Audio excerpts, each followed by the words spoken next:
جہیز لینے کی کس حد تک اجازت ہے؟ میری کچھ دن پہلے شادی ہوئی ہے لیکن ابھی رخصتی نہیں ہوئی ہے. بہت افسوس ہوا. انہوں نے نہیں لکھا کہ بہت افسوس ہوا، میں ویسے ہی کہہ رہا ہوں. رخصتی کے وقت میرے سسرال والے بھی مجھے بھر بھر کر جہیز دینا چاہتے تھے اور میرے گھر والے بھی لینا چاہتے تھے لیکن مجھے پسند نہیں ہے. یعنی لینا چاہتے ہیں گھر والے. اچھا، سسرال والے بھی بھر بھر کر جہیز دینا چاہتے ہیں، ابھی دیا نہیں ہے، چاہتے ہیں وہ، اور میرے گھر والے بھی جہیز لینا چاہتے ہیں لیکن مجھے یہ پسند نہیں ہے. میں اس کی مخالفت کر رہا ہوں کہ وہ نہ دیں یا کم از کم 2-4 ماہ تک نہ دیں.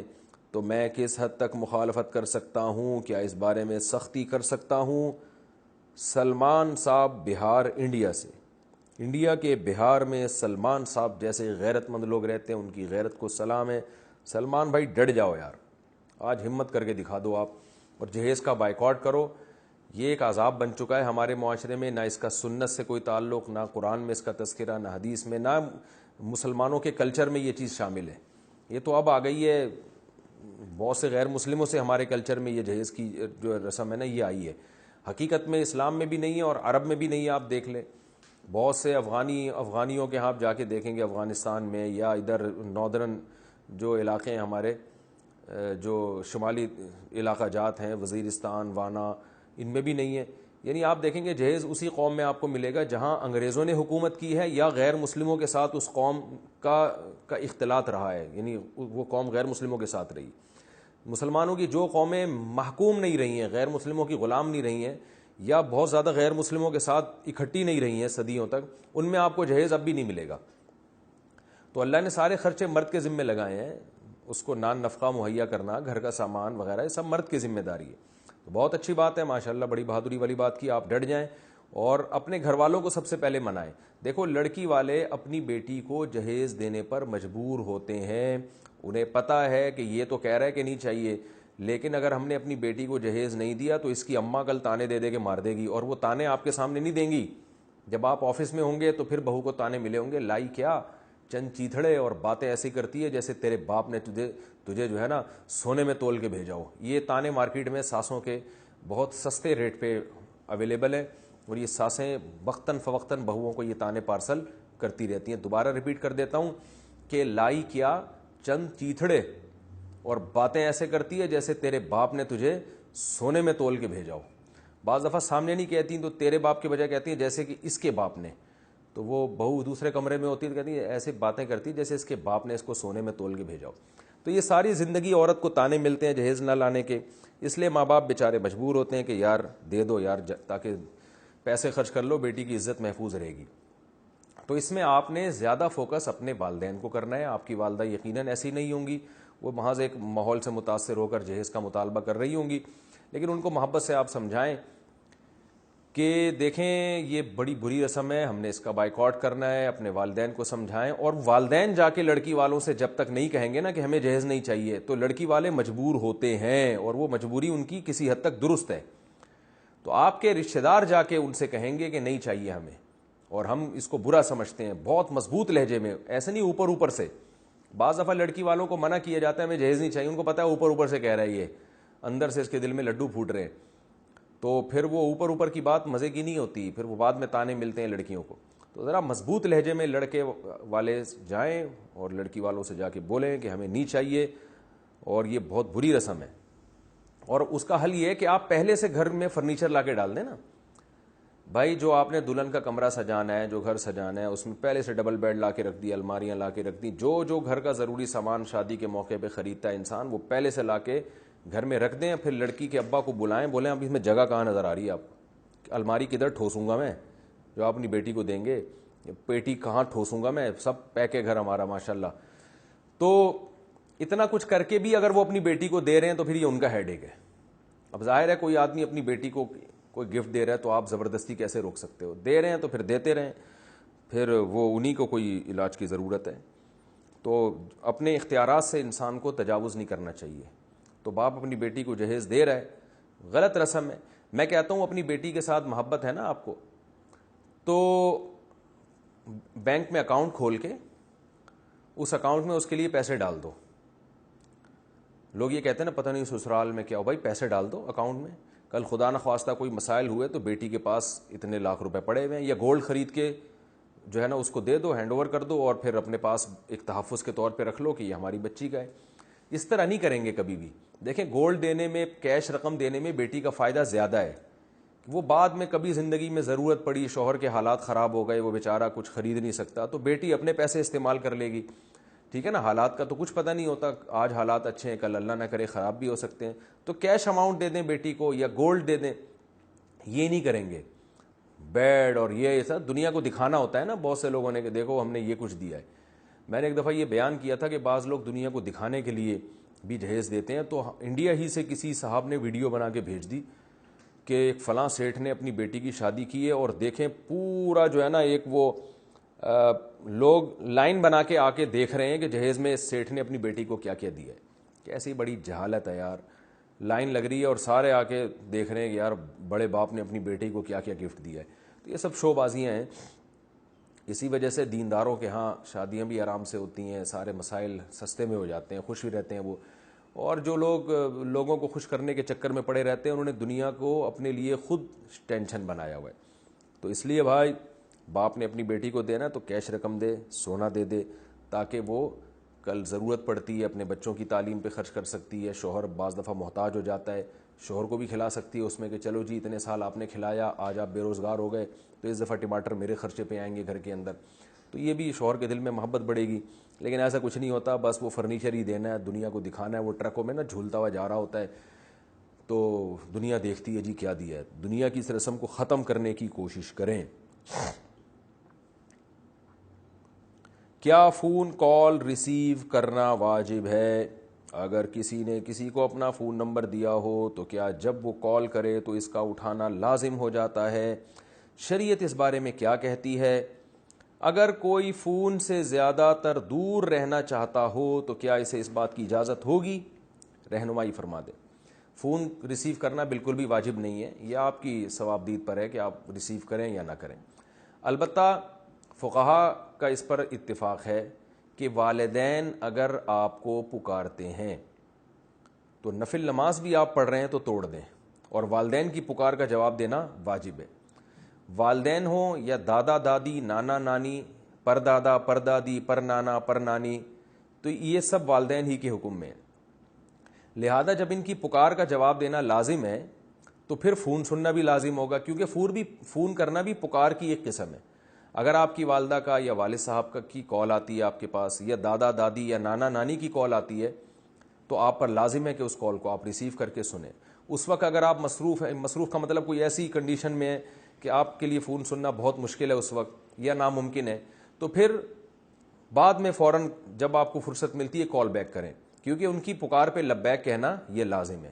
تو ایسا نہ ہو گھننے بن جائیں کہ جب ابا امی کا فون آ رہا ہے چھوڑا یار ٹینشن میں کیا پڑنا، بعد میں بھی فون نہیں کر رہے، تو اسی وقت فون ریسیو کریں، یا اس وقت ممکن نہیں ہے، کوئی پرابلم ہے، کوئی مشکل ہے، تو جیسے ہی آپ فارغ ہوتے ہیں فوراً کال بیک کریں۔ تو یہ نارملی یہی حکم ہے، کیونکہ جب پکار کا جواب دینا ویسے لازم ہے تو فون بھی پکار کی ایک قسم ہے۔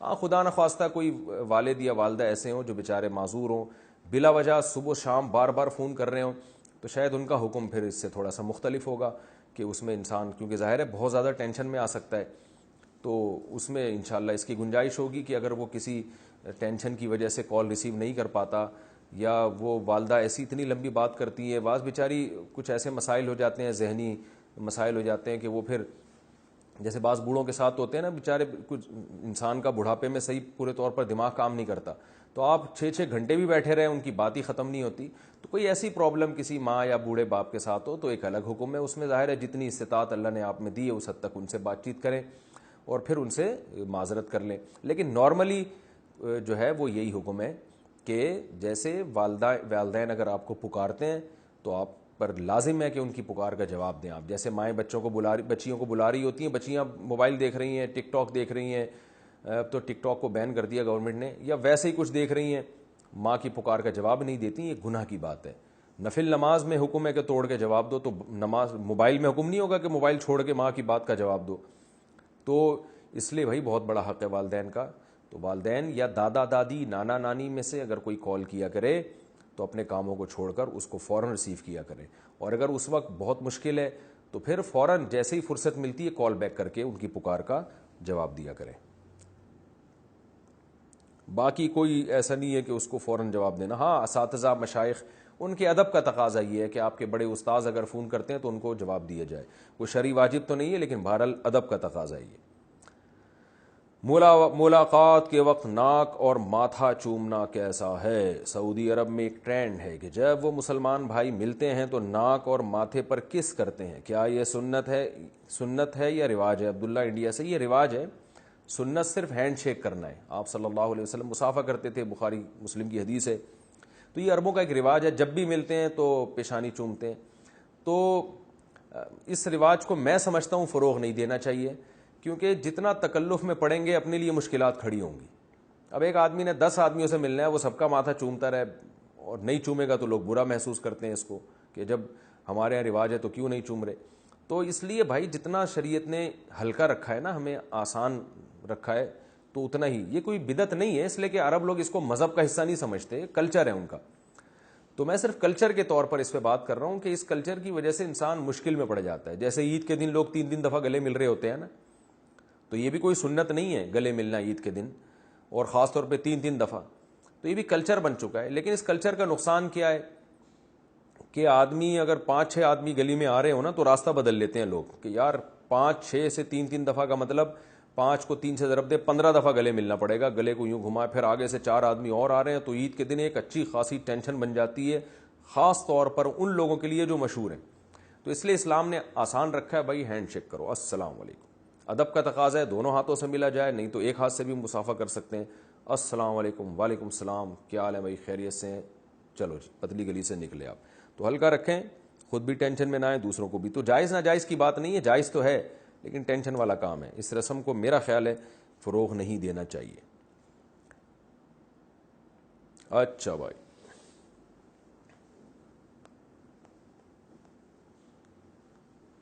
عالم اور مفتی میں کیا فرق ہے؟ محمد زبیر صاحب انڈیا سے پوچھتے ہیں۔ دیکھیں محمد زبیر صاحب، عالم کا مطلب ہوتا ہے جس نے پراپر علم حاصل کر لیا، قرآن کی تفسیر پڑھ لی اس نے، حدیث پڑھ لی اس نے، عربی گرامر پہ عبور حاصل ہو گیا، عربی ادب سیکھا اس نے، ٹھیک ہے نا، اسلامی قانون کو پڑھا اس نے۔ تو چند بیسک چیزیں ہوتی ہیں عالم بننے کے لیے۔ سب سے پہلے عربی زبان پہ عبور ہونا چاہیے، وہ عربی جو قرآنک اور حدیث کی عربی ہے۔ جدید عربی آنا ضروری نہیں ہے، اچھی بات ہے آ جائے، لیکن جو قرآن و سنت والی عربی ہے اس پہ گرامر پہ اور اس پہ عبور ہو۔ پھر عربی ادب میں عبور ہو، اور پھر تیسرے نمبر پہ جو ہے وہ قرآن کی تفسیر پہ عبور ہو، اس کو مہارت ہو۔ چوتھے نمبر پہ حدیث میں اس کو مہارت ہو۔ پانچویں نمبر پہ فقہا نے جو قرآن و حدیث سے مسائل نکالے ہیں وہ مسائل بھی اس نے پڑھے ہوئے ہوں، فقہ کی کتابیں پڑھی ہوئی ہوں، فقہا کے اختلافات کو جانتا ہو کہ اس مسئلے میں فلاں کا کیا قول ہے اور اس قول کی کیا دلیل ہے۔ یہ تمام چیزیں جب ایک خاص مقدار میں انسان حاصل کر لیتا ہے تو اس کو عالم کہا جاتا ہے۔ مفتی کہتے ہیں کہ صرف پڑھا نہ ہو بلکہ باقاعدہ لوگوں کو مسائل بتانے کی پریکٹس کر رہا ہو کسی ماہر مفتی کی نگرانی میں۔ اس کی مثال ہے میڈیکل سائنس میں، آپ دیکھیں ڈاکٹر جو ہیں وہ MBBS کر کے ڈاکٹر بن تو جاتے ہیں لیکن 2 سال ہاؤس جاب کرنی پڑتی ہے، باقاعدہ ماہر ڈاکٹروں کی نگرانی میں ان کو پریکٹس کرنی پڑتی ہے۔ یعنی ایسا ہی نہیں ہے کہ بس یہ دوا کے بارے میں پڑھ لیا کہ یہ دوا اس بیماری کے لیے، یہ دوا اس بیماری کے لیے، یہ دوا یہ کام کرتی ہے، یہ دوا یہ کام کرتی ہے، اتنا کافی نہیں، باقاعدہ پیشنٹ کو عملی طور پر دیکھتے ہیں وہ، اور تجربے کرتے ہیں، اور تجربے اپنے ماہر ڈاکٹروں کی نگرانی میں کرتے ہیں۔ تو اسی طرح عالم جب انسان بن جاتا ہے تو پھر کچھ لوگ تخصص فی افتاء کرتے ہیں، یعنی افتاء میں PhD کہہ لیں آپ اس کو، فتوے کی لائن میں مہارت حاصل کرنے کے لیے باقاعدہ پریکٹس کرتے ہیں۔ پریکٹس کا مطلب کہ اب کتابوں سے نکل کے پریکٹیکل لائف میں آتے ہیں، لوگ جو مسائل ان سے پوچھ رہے ہیں وہ اس کو حل کرتے ہیں، ریسرچ کر کے قرآن و سنت اور جو فقہ کی کتابیں ہیں ان میں تحقیق کر کے غور کر کے ان مسائل کا جواب دیتے ہیں۔ تو وہ پریکٹس کر کے ان کو بہت زیادہ مہارت حاصل ہو جاتی ہے۔ تو یہ پریکٹس بڑے علماء کہتے ہیں کہ کم سے کم کسی ماہر مفتی کی نگرانی میں 10 سال پریکٹس کسی نے کی ہو، کم سے کم یہ مقدار ہے، اور صبح و شام یہ پریکٹس کرتا ہو۔ ایسا نہیں کہ 1 مہینے میں ایک فتویٰ حل کر لیا اس نے، باقاعدہ کسی ماہر مفتی کی نگرانی میں کم سے کم 10 سال پریکٹس کی ہو تو مفتی بن جائے گا وہ، بشرطے کہ اس کے دماغ میں یہ صلاحیت بھی ہے، اللہ نے اس کو یہ صلاحیت بھی دی ہے کہ وہ بال کی کھال اتارنا جانتا ہو، یعنی وہ دلائل کا تجزیہ کرنا اور جو ہے نا فقہ الواقع کا مطلب ہوتا ہے کہ جو مسئلہ اس کے سامنے، جو صورت اس کے سامنے آئی ہے، تو فقہا کے کلام سے یہ نکالنا کہ یہ والی فقہا کی عبارت یا قرآن و حدیث کی یہ والی حدیث یا یہ قرآن کی آیت اس پر منطبق ہوتی بھی ہے کہ نہیں ہوتی ہے، اس میں اس کو اللہ نے صلاحیت دی ہو۔ اس لیے علماء کہتے ہیں بعض لوگ 25 سال کیا 50 سال بھی کسی ماہر مفتی کی نگرانی میں فتوے کا کام کریں پھر بھی وہ مفتی نہیں بنتے، اس لیے نہیں بنتے کہ ان کو اللہ نے یہ صلاحیت ہی نہیں دی ہے۔ دیکھیں عدالتوں میں جیسے وکیل ہوتا ہے نا، بال کی کھال اتارتا ہے، دلائل کا تجزیہ کرتا ہے، جج کسے کہتے ہیں؟ صرف پڑھ لکھنے سے آدمی جج نہیں بن جاتا، وہ ججمنٹ کرنا جانتا بھی ہو، اس کو اللہ نے کوئی صلاحیت دی ہو، ورنہ وہ مکھنچو قسم کا جج بنے گا، لوگوں کو بس صرف کتابیں دیکھ دیکھ کے فیصلے کرتا رہے گا۔ وہ ججمنٹ کی ایک صلاحیت ہونی چاہیے۔ تو اسی طرح مفتی میں خداداد صلاحیت ہوتی ہے کہ وہ 10 سال کم از کم پریکٹس کرنے کے بعد اس کو یہ پتہ چل جاتا ہے کہ جب کسی نے مجھ سے یہ مسئلہ پوچھا ہے تو اس پر قرآن کی آیت، حدیث یا فقہا نے جو مسائل بیان کیے ہیں صدیوں پہلے، جس پر پوری امت کا اتفاق ہے، تو وہ مسائل میں سے، وہ جزیہ میں سے کون سا جزیہ اس کی اس حالت پر منطبق ہو رہا ہے، تاکہ میں وہ دلیل کے طور پر یہاں پیش کر سکوں۔ ورنہ کیا ہوگا کہ کہاں کی دلیل کدھر لگا دے گا، کدھر کی دلیل کدھر لگا دے گا۔ اس کی مثال ایسے جیسے اینٹی بائیوٹک ڈاکٹر کھلاتے ہیں اور کہتے ہیں کہ بھئی یہ والی بیماری میں یہ والی اینٹی بائیوٹک، تو اب جو ماہر نہیں ہے، جس نے باقاعدہ پریکٹس نہیں کی یا اس کو صلاحیت ہی نہیں ہے، وہ کیا کر دے گا، اس مرض کی دوا ایک جرنلی ایک اصول دیکھ کر جس مریض کو نہیں کھلانی اس کو کھلا دے گا، یہ دیکھے گا نہیں کہ یہ اس کے لیے یہ ہے یا نہیں ہے۔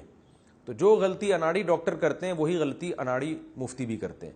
تو خلاصہ کلام کا یہ نکلا کہ باقاعدہ پریکٹس کرتے ہوں فتویٰ لکھنے کی، جو مسائل ان کے پاس آتے ہیں ان میں تحقیق کر کے کسی ماہر مفتی کی نگرانی میں پریکٹس کرتے ہو، اور اللہ نے اس کو یہ صلاحیت بھی دی ہو کہ وہ جج کر سکتا ہو کہ کون سی دلیل کہاں فٹ کرنے کی ہے، کہاں منطبق کرنے کی ہے۔ تو جب یہ صلاحیت کسی میں پیدا ہوتی ہے تو پھر بڑے علماء اس کے بارے میں لوگوں کو بتا دیتے ہیں کہ یہ اپنے نام کے ساتھ مفتی لگا سکتا ہے اور اس کو فتویٰ دینے کی اجازت ہے۔ یہ باقاعدہ ریٹن فارم میں اپنی مہر کے ساتھ کسی کو فتویٰ دے سکتا ہے یا زبانی فتویٰ دے سکتا ہے، اس کی رائے کا باقاعدہ اعتبار کیا جائے گا۔ ہمارے ملک میں اس پر عمل نہیں ہو رہا ہے، پتھر اٹھاؤ نیچے سے مفتی نکلتا ہے۔ جو روحانی عامل ہے نا ٹوپی ڈرامے، وہ زیادہ تر مفتی بنے ہوئے ہیں، یہ نام کے ساتھ مفتی لگایا ہوا ہے۔ اور ایسے لوگ بھی ہیں جو بزنس کر رہے ہیں، جو فتوے کا کام ہی کبھی نہیں کیا، انہوں نے بس 1 سال کا کورس کیا، اس کے بعد وہ پولٹری فارم کھول کے بیٹھ گئے اور اپنے نام کے ساتھ موٹا موٹا مفتی لگایا ہوا، انہوں نے کوئی بھینسوں کا کاروبار کر رہے ہیں، نام کے ساتھ مفتی لگا ہوا ہے۔ تو مفتی کے پاس تو ٹائم ہی نہیں ہوتا بھائی۔ اس کی مثال ایسے جیسے کوئی MBBS کر کے ڈاکٹر بنے اور پھر وہ بھینسوں کا کاروبار کرے اور اپنے آپ کو ENT کہنے لگے، کہ اسپیشلسٹ کہنے لگے کہ میں ENT اسپیشلسٹ ہوں۔ بھائی ENT اسپیشلسٹ جو ناک کان حلق کا ہوتا ہے وہ تو آپریشن کرتا ہے باہر ڈاکٹروں کی نگرانی میں، کئی سال ہاسپٹل میں لگاتا ہے، پھر جا کے وہ اسپیشلسٹ بنتا ہے، کڈنی کا یا شوگر کا، جو بھی بیماریاں ہیں۔ تو پھر وہ بے شک اسپیشلسٹ بننے کے بعد پھر بھلے بھینسوں کا کام بھی کر لے، پولٹری فارم کھول دے، ہمیں کوئی اعتراض نہیں ہے۔ لیکن ہمارے یہاں بعض لوگ کیا کرتے ہیں، تھوڑا سا علم حاصل کیا اور بس ایک مفتی کا لفظ ان کے نام کے ساتھ لگ گیا، کوئی بڑے عالم کی ان کے بارے میں گواہی نہیں ہوتی، کسی نے ان پر اعتماد نہیں کیا ہوتا، کوئی ان کے پیچھے ادارہ نہیں ہوتا، مفتی بن کے غلو اضلو کا کام کر رہے ہوتے ہیں۔ اور اس سے بھی بڑھ کر یہ ہے کہ بعض لوگ ہوتے ہی نہیں ہیں، سرے سے عالم ہی نہیں ہوتے، وہ انجینئر ہوتے ہیں، وہ ڈاکٹر ہوتے ہیں، انہوں نے باقاعدہ علم دین حاصل نہیں کیا، وہ فتوے دے رہے ہیں لوگوں کو۔ تو کمال کی بات ہے کہ یہ تو قیامت کی علامات میں سے بہت بڑی علامت ہے کہ نبی صلی اللہ علیہ وسلم نے فرمایا قرب قیامت میں علماء آہستہ آہستہ کم ہوں گے، جو ماہر علماء ہیں، تو لوگ جاہلوں کو اپنا مقتدا اور رہبر بنا لیں گے۔ فافتوا بغیر علم، یہ جاہل لوگ علم کے بغیر فتویٰ دیں گے، فضلوا واضلوا۔ آپ صلی اللہ علیہ وسلم نے فرمایا کہ یہ خود بھی گمراہ ہوں گے، لوگوں کو بھی گمراہ کریں گے۔ تو یہ انہی لوگوں کے بارے میں ہے کہ جنہوں نے سرے سے علم، وہ عالم بھی نہیں ہے چاہے جائے کہ وہ مفتی ہوں، لیکن لوگ ان سے فتویٰ لے رہے ہیں۔ کوئی ڈاکٹر ہے، کوئی انجینئر ہے، کوئی پروفیسر ہے جس نے باقاعدہ پراپر طریقے سے نہ عربی ادب پڑھا۔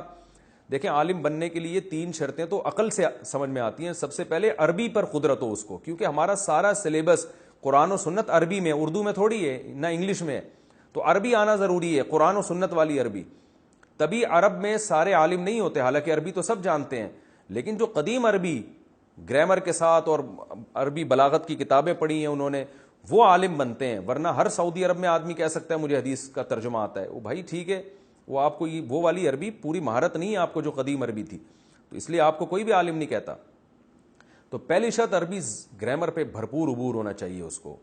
دوسری بات یعنی گرامر سے مراد صرف اور نحو کے قواعد، اور عربی بلاغت جانتا ہو، عربی ادب کی کتابیں پڑھی ہوئی ہیں اس نے، تاکہ قرآن و سنت کی اصل جو زبان ہے اس پر اس کو بھرپور عبور ہو.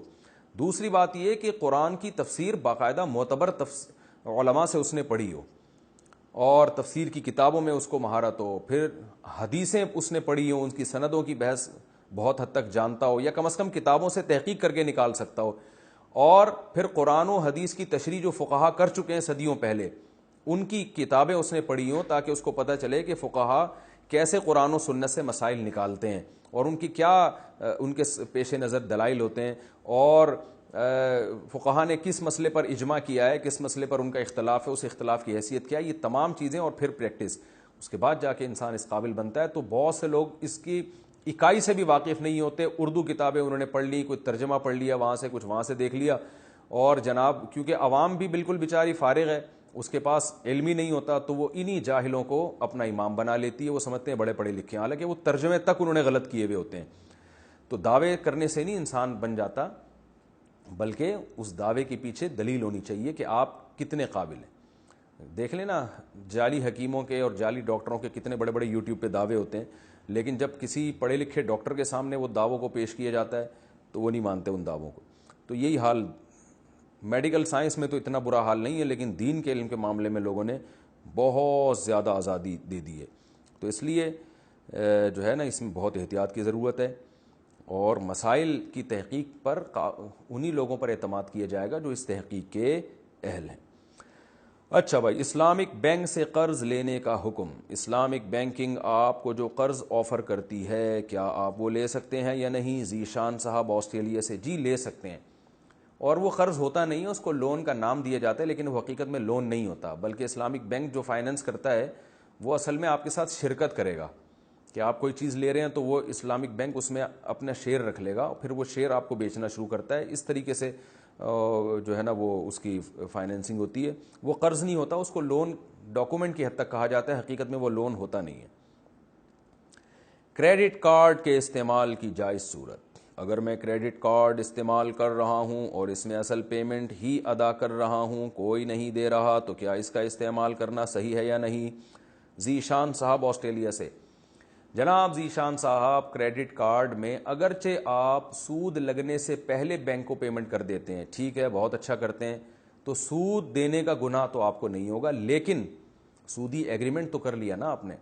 جب آپ بینک سے کریڈٹ کارڈ لیتے ہیں تو آپ کا پہلے سے یہ بینک سے ایگریمنٹ ہوتا ہے کہ اگر میں نے وقت پہ پیمنٹ نہیں کی تو میں اضافی رقم دوں گا. یہ ایگریمنٹ بھی ناجائز ہے. تو اس لیے، لیکن یہ اتنا ناجائز نہیں ہے جتنا باقاعدہ سود دینا ناجائز ہے. تو اس لیے علماء نے دونوں کو اپنے مقام پہ رکھا ہے. اب فتویٰ یہ ہے کہ اگر کریڈٹ کارڈ کے استعمال کے بغیر شاپنگ کرنا ناممکن ہو یا مشکل ہو تو پھر تو کریڈٹ کارڈ کا استعمال جائز ہوگا، بشرطے کہ سود لگنے سے پہلے آپ بینک کو پیمنٹ کر دیں. لیکن اگر کریڈٹ کارڈ کے بغیر بھی آپ آرام سے شاپنگ کر سکتے ہیں، کوئی اتنی بڑی کوئی خاص پرابلم نہیں ہے، یا پیسے چھن جانے کا کوئی ایسا خطرہ بھی نہیں ہے، تو پھر کریڈٹ کارڈ کا استعمال ناجائز ہوگا، اگرچہ آپ سود ادا نہ کریں، کیونکہ ایگریمنٹ آپ سودی کر چکے ہیں. تو خلاصہ کلام کا یہ نکلا کہ مجبوری میں کریڈٹ کارڈ کا استعمال، یا مجبوری سے مراد کوئی مشکل ہو تو پھر کریڈٹ کارڈ کا استعمال جائز ہے، اور اگر مجبوری نہ ہو تو پھر کریڈٹ کارڈ کا استعمال جائز نہیں ہے. اور سود دینا تو بہرحال حرام ہے، ناجائز ہے. Ask Mufti Tariq Masoud.